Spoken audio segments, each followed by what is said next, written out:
परीक्षाओं के लिए बहुत ही इम्पोर्टेंट टॉपिक है। तो आज की इस वीडियो में हम सुप्रीम कोर्ट से संबंधित जितने भी महत्वपूर्ण अनुच्छेद हैं सबके बारे में पढ़ेंगे। उसके बाद हम इस वीडियो से रिलेटेड यानी कि सुप्रीम कोर्ट से रिलेटेड जो भी प्रीवियस हैं, तो चलिए वीडियो की शुरुआत करते हैं। तो सुप्रीम कोर्ट को ही हिंदी में सर्वोच्च न्यायालय और उच्चतम न्यायालय कहा जाता है। तो संविधान के भाग 5 में अनुच्छेद 124 से लेकर अनुच्छेद 147 तक सर्वोच्च न्यायालय का वर्णन है। तो याद रखिएगा, संविधान के भाग 5 में है और अनुच्छेद 124 से लेकर अनुच्छेद 147 तक। तो ये सभी अनुच्छेद आपको नहीं पढ़ने, इसमें से जो महत्वपूर्ण अनुच्छेद हैं जहाँ से प्रश्न बनते हैं उनके बारे में हम पढ़ेंगे। तो चलिए आगे देखते हैं। तो सबसे पहले देखते हैं अनुच्छेद 124। यही सबसे इम्पोर्टेंट अनुच्छेद है सुप्रीम कोर्ट का, क्योंकि अनुच्छेद 124 में ही सर्वोच्च न्यायालय के गठन के बारे में बताया गया है। इसी में न्यायाधीशों की नियुक्ति, उनकी योग्यताएं, उन्हें अपने पद से हटाना कैसे है, सब अनुच्छेद 124 में ही है, इसीलिए ये इम्पोर्टेंट है। तो सबसे पहले देखते हैं अनुच्छेद 124 में क्या है, सर्वोच्च न्यायालय के गठन संबंधी प्रावधान। तो इस अनुच्छेद के तहत भारतीय संविधान में कहा गया है कि भारत का एक सर्वोच्च न्यायालय होगा, यानी कि एक सुप्रीम कोर्ट होगा, जिसमें एक मुख्य न्यायाधीश होंगे यानी कि चीफ जस्टिस ऑफ इंडिया होंगे, तथा 7 से अधिक अन्य न्यायाधीश नहीं हो सकते। ये हमारे मूल संविधान में कहा गया है। पर साथ ही साथ ये भी कहा गया था कि संसद को कानून बनाकर न्यायाधीशों की संख्या बढ़ाने का अधिकार है। जैसा कि आपने देखा होगा, अब 8 न्यायाधीश नहीं हैं, अब टोटल 34 न्यायाधीश हैं, क्योंकि समय समय पर संसद ने कानून बनाकर न्यायाधीशों की संख्या बढ़ाई है। तो मूल संविधान में क्या कहा गया था, ये इंपॉर्टेंट है। उसमें कहा गया था कि 7 अन्य न्यायाधीश होंगे तथा एक मुख्य न्यायाधीश होंगे, जिसको मिलाकर टोटल 8 न्यायाधीश होंगे। ये मूल संविधान में कहा गया था। पर वर्तमान में देखा जाए तो अभी 34 न्यायाधीश हैं टोटल, जिसमें से 33 अन्य न्यायाधीश हैं और एक मुख्य न्यायाधीश हैं, जिन्हें चीफ जस्टिस ऑफ। तो आगे अब हम देखते हैं न्यायाधीशों का कार्यकाल, यानी कि सुप्रीम कोर्ट के जज का कार्यकाल कितना होता है। तो ये भी अनुच्छेद 124 के अंतर्गत आता है। जब 125 आएगा तो मैं आपको बता दूंगा। तो संविधान ने सर्वोच्च न्यायालय के न्यायाधीश का कार्यकाल तय नहीं किया है। हालांकि इस संबंध में निम्नलिखित 3 प्रावधान किए गए हैं। पहला, कि वह 65 वर्ष की आयु तक पदासीन रह सकता है। यही सबसे इम्पोर्टेंट है और यही एग्जाम में पूछा जाता है कि सुप्रीम कोर्ट के न्यायाधीश कितनी वर्ष की आयु तक अपने पद पर बने रह सकते हैं। तो याद रखेगा, कितनी वर्ष की आयु, 65 वर्ष की आयु तक सुप्रीम कोर्ट के न्यायाधीश अपने पद पर बने रह सकते हैं। और उसके मामले में किसी प्रश्न के उठने पर संसद द्वारा स्थापित संस्था इसका निर्धारण करेगी। अगर कोई प्रश्न उठेगा तो संसद में ही वो सुलझाया जाएगा, और वह राष्ट्रपति को लिखित त्यागपत्र देकर पद त्याग सकता है। यानी कि जो सुप्रीम कोर्ट के न्यायाधीश हैं, अगर वो चाहें तो 65 वर्ष की आयु से पहले ही त्यागपत्र देकर अपना पद त्याग सकते हैं, तो उनका कार्यकाल पूरा हो जाएगा। और तीसरा प्रावधान है कि संसद की सिफारिश पर राष्ट्रपति द्वारा उसे पद से हटाया जा सकता है। तो संसद की सिफारिश पर न्यायाधीश को उसके पद से हटाया जा सकता है, पर हटाएगा कौन, तो राष्ट्रपति। और इतनी आसानी से नहीं हटाया जा सकता, पहले महाभियोग की प्रक्रिया लगेगी, लोकसभा में पास होगा, राज्यसभा में पास होगा, फिर राष्ट्रपति उसे अपने पद से हटाएंगे। तो याद रखेगा, महाभियोग की प्रक्रिया लगेगी, इतना आसान नहीं है। तो ये 3 प्रावधान हैं जब न्यायाधीश का कार्यकाल पूरा हो जाएगा। पहला, कि 65 वर्ष की आयु अगर पूरी हो जाएगी तब न्यायाधीश का कार्यकाल खत्म हो जाएगा।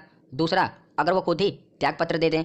और तीसरा, जब उनके ऊपर महाभियोग की प्रक्रिया लग जाए, यानी कि संसद की सिफारिश पर राष्ट्रपति उन्हें हटा सकते हैं महाभियोग की प्रक्रिया के द्वारा। तो ये 3 प्रावधान हैं जिसके तहत न्यायाधीश का कार्यकाल खत्म होता है, याद रखिएगा। तो कार्यकाल हमने देख लिया। अब हम देखते हैं कि न्यायाधीश बनने की योग्यताएं क्या हैं। तो पहली योग्यता है कि वो भारत के नागरिक हों। क्या है, कि वो भारत के नागरिक हों। और बाकी की जो ये 3 योग्यताएं हैं, अगर इसमें से वो एक भी पूरी करते हैं तो वो न्यायाधीश बनने के योग्य हैं। पहली तो होनी ही चाहिए कि वो भारत के नागरिक हों, और इसमें और है, ये भी और है और ये भी और है, ठीक है। यहाँ पर मैंने लिखा है ना, या तो इन 3 कंडीशन में से अगर वो एक भी फुलफिल करते हैं तो वो न्यायाधीश बनने के योग्य हैं। पहली कंडीशन क्या है, कि वो किसी हाई कोर्ट में कम से कम पिछले 5 वर्षों से न्यायाधीश हों। यानी कि अगर उन्हें सुप्रीम कोर्ट का न्यायाधीश बनना है तो उससे पहले किसी भी हाई कोर्ट में कम से कम 5 वर्षों तक वो जज रह चुके हों, तब वो न्यायाधीश बनने के योग्य हैं सुप्रीम कोर्ट के। और दूसरी कंडीशन क्या है, कि किसी हाई कोर्ट में कम से कम 10 वर्षों तक उन्होंने वकालत की हो। या तो वो हाई कोर्ट में 5 वर्षों तक जज रहे हों, या किसी भी हाई कोर्ट में कम से कम 10 वर्षों तक वकालत की हो, तब भी वो बन सकते हैं। और तीसरी कंडीशन क्या है, कि अगर वो ऊपर वाली 2 कंडीशन फुलफिल नहीं कर पाते तो तीसरी कंडीशन है कि राष्ट्रपति की नज़र में वो कानून के अच्छे जानकार हों। पर आज तक ये जो तीसरी कंडीशन है कि राष्ट्रपति की नज़र में कानून का अच्छा जानकार हो, इस प्रावधान के तहत सुप्रीम कोर्ट का कोई भी न्यायाधीश नहीं बना। हरदम जो भी सुप्रीम कोर्ट के न्यायाधीश बनते हैं वो ज़्यादातर ये जो ऊपर वाली 2 कंडीशन हैं इनमें से एक फुलफिल करके बनते हैं। तो क्या क्या हो गया, वो भारत के नागरिक हों, ये तो होने ही चाहिए, और बाकी की जो ये 3 प्रावधान हैं इनमें से एक पूरा होना चाहिए। या तो वो हाई कोर्ट में 5 साल तक जज रह चुके हों, या हाई कोर्ट में 10 साल तक वकालत की हो, या राष्ट्रपति की नज़र में कानून के अच्छे जानकार हों। याद रखिएगा। तो न्यायाधीशों की योग्यताओं के बाद अब हम पढ़ते हैं कि न्यायाधीशों की नियुक्ति कैसे होती है। ये इंपॉर्टेंट है। हमने पीछे देख लिया कि उनमें एलिजिबिलिटी क्या होनी चाहिए। अब हम देखते हैं कि उनकी अपॉइंटमेंट कैसे होती है। तो न्यायाधीशों की नियुक्ति राष्ट्रपति के द्वारा की जाती है। बहुत ही इंपॉर्टेंट है। किसके द्वारा की जाती है? तो राष्ट्रपति के द्वारा की जाती है। चाहे नियुक्ति हो तो वो भी राष्ट्रपति के द्वारा की जाती है। अगर वो उन्हें शपथ दिलानी है तो वो भी राष्ट्रपति ही दिलाते हैं। अगर उन्हें अपना कोई त्यागपत्र देना है तो वो भी राष्ट्रपति को ही देते हैं। तो नियुक्ति, शपथ और त्यागपत्र तीनों राष्ट्रपति के द्वारा ही हैं। याद रखिएगा। तो न्यायाधीशों की नियुक्ति राष्ट्रपति के द्वारा की जाती है, पर किसके परामर्श पर की जाती है, किसके सलाह पर की जाती है, यही इंपॉर्टेंट है। तो हो सकता है कि आपने पढ़ा हो कि न्यायाधीशों की नियुक्ति सुप्रीम कोर्ट के मुख्य न्यायाधीश और हाई कोर्ट के मुख्य न्यायाधीश की सलाह पर की जाती हो। पर याद रखेगा, वर्तमान में देखा जाए तो जो न्यायाधीश हैं इनकी नियुक्ति कॉलेजियम की सहायता से, यानी कि कॉलेजियम की सलाह पर की जाती है। वो मैं भी आपको बताऊंगा। तो देखिए, 1950 से लेकर 1993 तक राष्ट्रपति के द्वारा जो ये नियुक्ति की जाती थी न्यायाधीश की, ये मंत्री परिषद की सलाह पर की जाती थी। तो सरकार का डायरेक्ट हस्तक्षेप था हमारी न्यायपालिका पर, तो ये गलत था। तो इसीलिए 1993 से वर्तमान तक अब कैसे की जाती है न्यायाधीशों की नियुक्ति। तो याद रखिएगा, राष्ट्रपति के द्वारा कॉलेजियम की सलाह पर न्यायाधीशों की नियुक्ति अब की जाती है। ये कॉलेजियम जो शब्द है इसको ध्यान में रखिएगा। अगर आपसे अब पूछा जाए कि न्यायाधीशों की नियुक्ति किसके परामर्श पर की जाती है, तो कॉलेजियम के परामर्श पर की जाती है। किसके द्वारा की जाती है? तो राष्ट्रपति के द्वारा की जाती है। तो जो ये कॉलेजियम है ये न्यायाधीशों का नाम सजेस्ट करते हैं राष्ट्रपति को, तो राष्ट्रपति उन्हें शपथ ग्रहण करा देते हैं। तो शपथ जो ग्रहण कराते हैं, यानी कि जो नियुक्ति कराते हैं, वो राष्ट्रपति कराते हैं, पर कॉलेजियम की परामर्श पर। तो ये कॉलेजियम क्या है? तो कॉलेजियम आप ऐसे मानिए कि एक प्रकार की कमेटी है जो न्यायाधीशों का नाम सजेस्ट करती है। तो इस कमेटी के मेंबर कौन होते हैं? तो एक हमारे मुख्य न्यायाधीश चीफ जस्टिस ऑफ इंडिया जो वर्तमान में एन.वी. रमन्ना है, और बाकी के 4 जो सुप्रीम कोर्ट के अन्य न्यायाधीश होते हैं उनमें से चुने जाते हैं। तो एक मुख्य न्यायाधीश और 4 अन्य न्यायाधीश, टोटल 5 न्यायाधीश होते हैं कॉलेजियम में, और यही सुप्रीम कोर्ट के न्यायाधीशों का नाम सजेस्ट करते हैं राष्ट्रपति को। तो याद रखेगा, 1950 से लेकर 93 तक मंत्रिपरिषद के सलाह पर होता था काम, पर अब वर्तमान में 1993 से लेकर अभी तक कॉलेजियम के सलाह पर न्यायाधीशों की नियुक्ति की जाती है। ये इंपॉर्टेंट है, याद रखेगा। अब हम आगे देखते हैं। तो न्यायाधीशों की नियुक्ति हमने देख ली। अब हम देखते हैं कि चीफ जस्टिस ऑफ इंडिया, यानी कि जो मुख्य न्यायाधीश हैं, इनकी नियुक्ति कैसे होती है। तो 33 न्यायाधीश हैं और एक मुख्य न्यायाधीश हैं। तो जो 33 न्यायाधीश हैं इनकी नियुक्ति कॉलेजियम की सलाह पर होती है। बचे एक मुख्य न्यायाधीश, इनकी नियुक्ति कैसे होती है, अब हम वो देखते हैं। तो मुख्य न्यायाधीश की नियुक्ति का उल्लेख संविधान में नहीं है। ये याद रखेगा कि जो मुख्य न्यायाधीश हैं इनकी नियुक्ति कैसे होगी, इसका उल्लेख संविधान में नहीं है। पर परंपरा क्या चली आ रही है कि जो राष्ट्रपति हैं इनके द्वारा जो सुप्रीम कोर्ट के सबसे वरिष्ठ न्यायाधीश हैं, जो सुप्रीम कोर्ट के सबसे सीनियर न्यायाधीश हैं, उनको मुख्य न्यायाधीश बना दिया जाता है। ये परंपरा चली आ रही है। याद रखेगा कि जो सुप्रीम कोर्ट के सबसे सीनियर जज हैं उन्हीं को चीफ जस्टिस ऑफ इंडिया बना दिया जाता है। पर इस परंपरा का 2 बार उल्लंघन हुआ है, यानी कि 2 बार ऐसा हुआ है कि जो सीनियर जज हैं उन्हें चीफ जस्टिस ऑफ इंडिया नहीं बनाया गया। तो ये देख लीजिए, पहले अजीत नाथ रे 1973 में जब इंदिरा गांधी की सरकार थी, इनसे ऊपर 3 सीनियर जज थे, पर उन्हें चीफ जस्टिस ऑफ इंडिया नहीं बनाया गया, इन्हें बना दिया गया अजीत नाथ रे को। और दूसरा केस है हमीदुल्ला बेग 1977 में, तो ये भी सीनियर नहीं थे अपने समय में, पर इन्हें भी सुप्रीम कोर्ट का मुख्य न्यायाधीश बना दिया गया। तो ये 2 बार परंपरा का उल्लंघन हुआ है। याद रखेगा, अजीत नाथ रे और हमीदुल्ला बेग। और साथ में कुछ इंपॉर्टेंट पॉइंट हैं, ये भी याद रखेगा, पूछे जाते हैं कि सबसे लंबे समय तक मुख्य न्यायाधीश कौन रहे हैं, चीफ जस्टिस ऑफ इंडिया कौन रहे हैं। तो वाई.वी. चंद्रचूड़ ये सबसे लंबे समय तक भारत के मुख्य न्यायाधीश रहे हैं, 2696 दिन तक। और सबसे कम समय तक कौन रहे हैं, तो कमल नारायण सिंह, मात्र 17 दिन तक ये भारत के मुख्य न्यायाधीश रहे हैं। ये दोनों नाम याद रखेगा, सबसे लंबे समय तक चंद्रचूड़ और सबसे कम समय तक नारायण सिंह, याद रखेगा। तो हमने न्यायाधीशों की योग्यताएं देख ली, उनकी नियुक्ति देख ली, उसके बाद देख लिया कि उनको राष्ट्रपति शपथ दिलाते हैं। अब हम देखते हैं कि न्यायाधीशों को उनके पद से हटाया कैसे जा सकता है। इसे महाभियोग की प्रक्रिया कहते हैं। वो देखते हैं कि न्यायाधीशों को हटाने की प्रक्रिया। तो न्यायाधीशों को 2 ही कंडीशन में उनके पद से हटाया जा सकता है। एक है कदाचार, जिसे मिसबिहेवियर कहते हैं, और दूसरा है अक्षमता, इनकैपेसिटी। तो कदाचार और अक्षमता के आरोप में इन्हें अपने पद से हटाया जा सकता है। तो कदाचार में ही संविधान का उल्लंघन आ जाता है कि अगर वो संविधान को नहीं मानेंगे तो वो भी कदाचार में आ जाता है। तो कदाचार और अक्षमता के आरोप में इन्हें पद से हटाने के लिए प्रस्ताव लाया जाता है। हटा नहीं दिया जाएगा, पहले प्रस्ताव लाया जाएगा। तो क्या क्या प्रक्रिया होती है वो हम देखते हैं।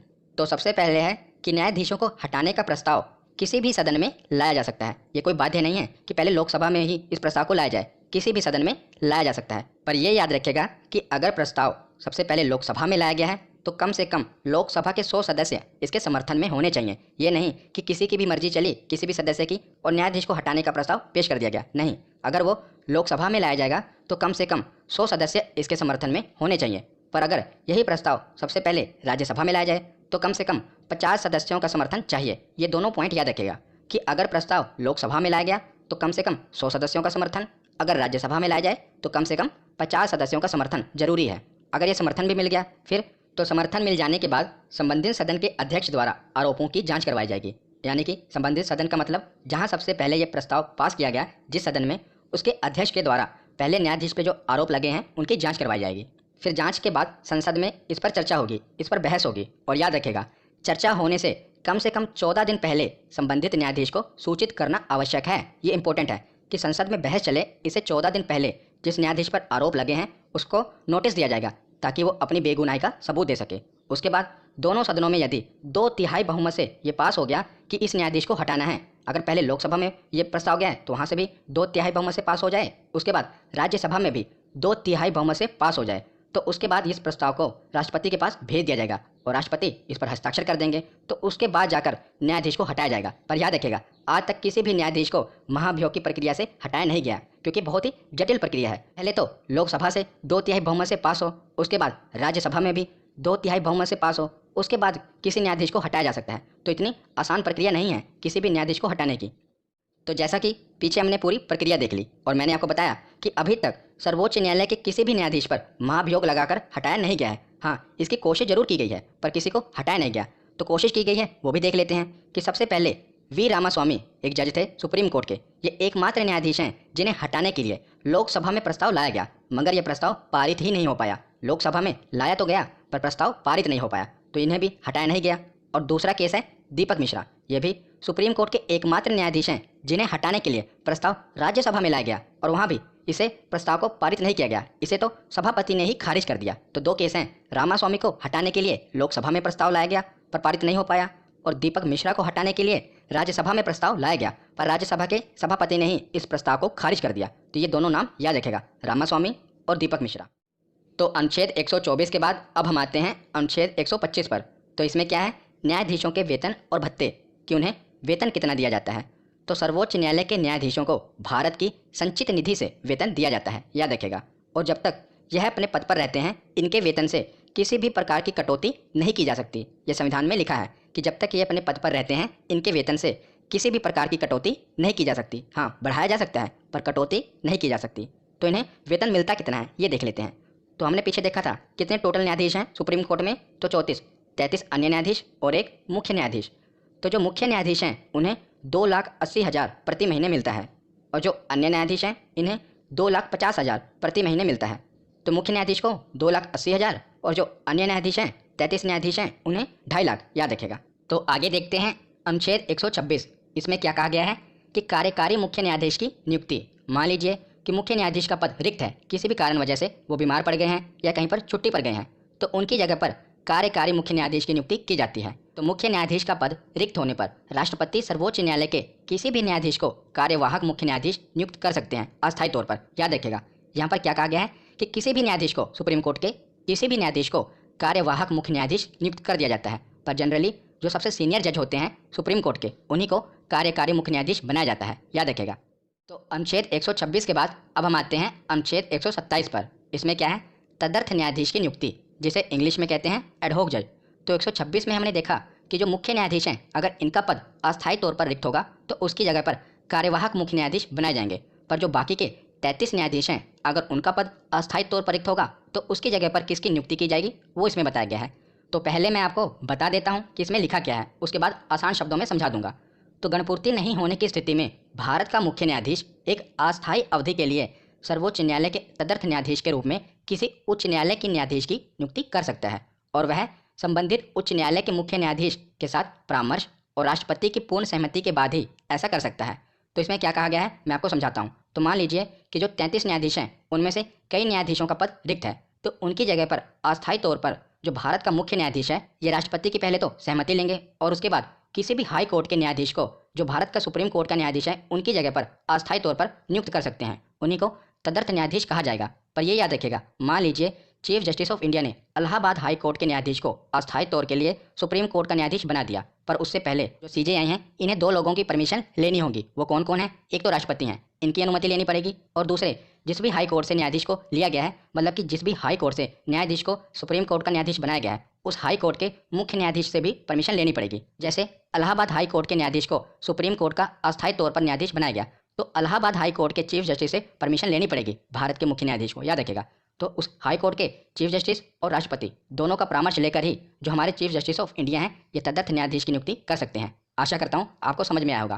तो आगे है अनुच्छेद 128। इसमें क्या कहा गया है कि सेवानिवृत्त न्यायाधीश यानी कि रिटायर जो जज हो चुके हैं, उन्हें भी सुप्रीम कोर्ट का न्यायाधीश अस्थायी तौर पर बनाया जा सकता है। तो मान लीजिए कि जो हाई कोर्ट के सीजेआई हैं, इन्होंने परमिशन नहीं दी, किसी भी हाई कोर्ट के सीजेआई ने परमिशन नहीं दी, तो उस केस में जो रिटायर जज हैं, उन्हें भी अस्थायी तौर पर न्यायाधीश बनाया जा सकता है। तो गणपूर्ति नहीं होने पर जो मुख्य न्यायाधीश हैं, ये राष्ट्रपति की सलाह लेंगे, और जो रिटायर जज हैं, उन्हें भी अस्थायी तौर पर सुप्रीम कोर्ट का न्यायाधीश बना सकते हैं, याद रखेगा।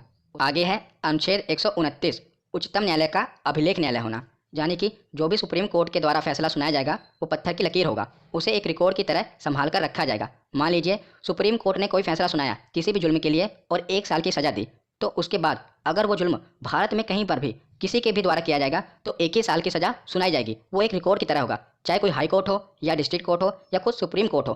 अब उस जुल्म में 1 ही साल की सज़ा सुनाई जाएगी, तो ये एक रिकॉर्ड की तरह दर्ज किया जाता है। तो सुप्रीम कोर्ट के द्वारा कोई भी फैसला दिया जाता है, इसलिए सोच समझ कर दिया जाता है, ये एक रिकॉर्ड की तरह होता है। और अगर कोई भी हाई कोर्ट या डिस्ट्रिक्ट कोर्ट इस फैसले को नहीं मानेगी, मान लीजिए सुप्रीम कोर्ट ने 1 साल की सज़ा सुनाई और कोई हाई कोर्ट है उसने 2 साल की सज़ा सुना दी, तो उस न्यायाधीश पर केस हो सकता है, उस पर मुकदमा हो सकता है, याद रखेगा। इतनी पावर है सुप्रीम कोर्ट के फैसले की। अब हम आगे देखते हैं। तो अनुच्छेद 129 के बाद देखते हैं अनुच्छेद 130। इसमें क्या कहा गया है? उच्चतम न्यायालय का स्थान। तो सुप्रीम कोर्ट दिल्ली में स्थित है, यह संविधान में कहा गया है, और मुख्य न्यायाधीश को यह अधिकार है कि उच्चतम न्यायालय का स्थान कहीं और स्थानांतरित कर सकता है, मगर वो ऐसा निर्णय राष्ट्रपति की पूर्व अनुमति के बाद ही ले सकता है, याद रखेगा। राष्ट्रपति की अनुमति इसमें होनी चाहिए। तो आगे अब हम देखते हैं सर्वोच्च न्यायालय की शक्तियाँ एवं क्षेत्राधिकार। तो सबसे पहले देखते हैं प्रारंभिक क्षेत्र अधिकार की शक्ति। तो अनुच्छेद 131 के अनुसार कुछ मामलों की सुनवाई सिर्फ सुप्रीम कोर्ट में ही की जा सकती है। तो कुछ ऐसे मामले हैं जिनकी सुनवाई सिर्फ सुप्रीम कोर्ट में ही की जा सकती है, उनके नीचे न्यायालय यानी कि हाई कोर्ट या डिस्ट्रिक्ट कोर्ट में उसकी सुनवाई नहीं की जा सकती। तो मैंने आपको मौलिक अधिकारों वाली वीडियो में बताया था कि अगर आपके मौलिक अधिकारों का हनन होता है तो आप डायरेक्ट सुप्रीम कोर्ट जा सकते हैं, पर वहाँ पर आपको ऑप्शन था कि आप सुप्रीम कोर्ट भी जा सकते हैं और हाई कोर्ट भी जा सकते हैं। पर कुछ ऐसे मामले हैं जो अनुच्छेद 131 में बताए गए हैं, जिनकी सुनवाई सिर्फ सुप्रीम कोर्ट में ही की जा सकती है, उससे नीचे कोई भी न्यायालय में नहीं सुनवाई हो सकती। तो कौन कौन से मामले हैं जो अनुच्छेद 131 में दिए गए हैं, वो देख लेते हैं। तो 3 प्रकार के मामले हैं जो इसमें बताए गए हैं। पहला, अगर किसी राज्य का दूसरे राज्य से विवाद हो जाए, मान लीजिए पंजाब का और हरियाणा का आपस में विवाद हो जाए, तो वो मामला डायरेक्ट सुप्रीम कोर्ट में जाएगा। दूसरा, अगर सेंटर का स्टेट के साथ विवाद हो जाए, यानी कि केंद्र सरकार का केंद्र का राज्य के साथ विवाद हो जाए, तो वो मामला भी सुप्रीम कोर्ट में जाएगा। और तीसरा केस है जब केंद्र और कुछ राज्य आपस में गुट बना लें और जो अन्य राज्य हैं ये आपस में गुट बना लें और इनके बीच में विवाद हो जाए। जैसा मैं आपको बताता हूँ एग्जाम्पल की सहायता से। तो अभी केंद्र में किसकी सरकार है? तो बीजेपी की। मान लीजिए बीजेपी कोई कानून लेकर आई, तो जो बीजेपी शासित राज्य हैं वो तो उसे मान लेंगे, वो तो सेंटर के साथ आ जाएंगे, पर बाकी के जो राज्य हैं जहाँ पर बीजेपी का शासन नहीं है, वो राज्य अलग हो जाएंगे। तो इसी प्रकार केंद्र और राज्य जब एक गुट बना लें और बाकी के राज्य अलग हो जाएं और इनके बीच कोई विवाद हो जाए, तो वो भी सुप्रीम कोर्ट में ही मामला जाएगा, याद रखेगा। तो ये तीनों कंडीशन याद रखेगा। अब हम आगे देखते हैं। आगे हम देखते हैं अपीलीय अधिकार। तो अनुच्छेद 132 के अंतर्गत देश का सबसे बड़ा अपीलीय न्यायालय सर्वोच्च न्यायालय है। आप सर्वोच्च न्यायालय जा सकते हैं और वहाँ पर अपील कर सकते हैं, पर पहले आपको डिस्ट्रिक्ट कोर्ट में जाना पड़ेगा, उसके बाद हाई कोर्ट और उसके बाद सुप्रीम कोर्ट आप जा सकते हैं। इसे भारत के सभी उच्च न्यायालय के निर्णयों के विरुद्ध अपील सुनने का अधिकार है। मान लीजिए हाई कोर्ट ने आपको दोषी साबित कर दिया, पर अगर आपको सुप्रीम कोर्ट निर्दोष साबित कर देता है, तो सभी न्यायालयों को इसको मानना पड़ेगा। और इसके अंतर्गत 3 प्रकरण आते हैं। कोई संवैधानिक मामला हो तब भी आप सुप्रीम कोर्ट में अपील कर सकते हैं, कोई दीवानी मामला हो यानी कि पैसे से संबंधित हो, संपत्ति से संबंधित हो, तब भी आप सुप्रीम कोर्ट में अपील कर सकते हैं, कोई फौजदारी मामला हो यानी कि मारपीट झगड़ा इससे संबंधित कोई मामला हो, तब भी आप सुप्रीम कोर्ट में अपील कर सकते हैं। तो सुप्रीम कोर्ट को अपीलीय अधिकार है, यानी कि आप सुप्रीम कोर्ट में कोई भी अपील कर सकते हैं किसी भी न्यायालय के विरुद्ध, याद रखेगा। तो आगे देखते हैं पुनर्विचार संबंधित क्षेत्राधिकार, अनुच्छेद 137। तो बाकी के जो अनुच्छेद हैं वो इतने इंपॉर्टेंट नहीं हैं, जैसे कि 133 में क्या है, दीवानी मुकदमे, 134 में क्या है, फौजदारी मुकदमे। तो ये आपको इतना पढ़ने नहीं है, जो इंपॉर्टेंट है, जो एग्जाम में पूछे जाएंगे, मैं आपको वही बता रहा हूँ। अनुच्छेद 137 के अनुसार सर्वोच्च न्यायालय को यह अधिकार प्राप्त है कि वह समय द्वारा दिए गए आदेशों या निर्णयों पर पुनर्विचार कर सकता है तथा यदि उचित समझे तो उसमें परिवर्तन भी कर सकता है। तो सुप्रीम कोर्ट को यह अधिकार है कि मान लीजिए उसने कोई फैसला सुना दिया तो वह अपने फैसले को बदल सकता है, उस पर पुनर्विचार कर सकता है। ये अनुच्छेद 137 में कहा गया है, याद रखिएगा। तो आगे अब हम देखते हैं रिट अधिकारिता। तो रिट क्या होती है? अधिकारों का हनन होता है तो आप सुप्रीम कोर्ट जा सकते हैं और सुप्रीम कोर्ट इसके खिलाफ रिट जारी कर सकता है, तो वहाँ पर आप देख लेना।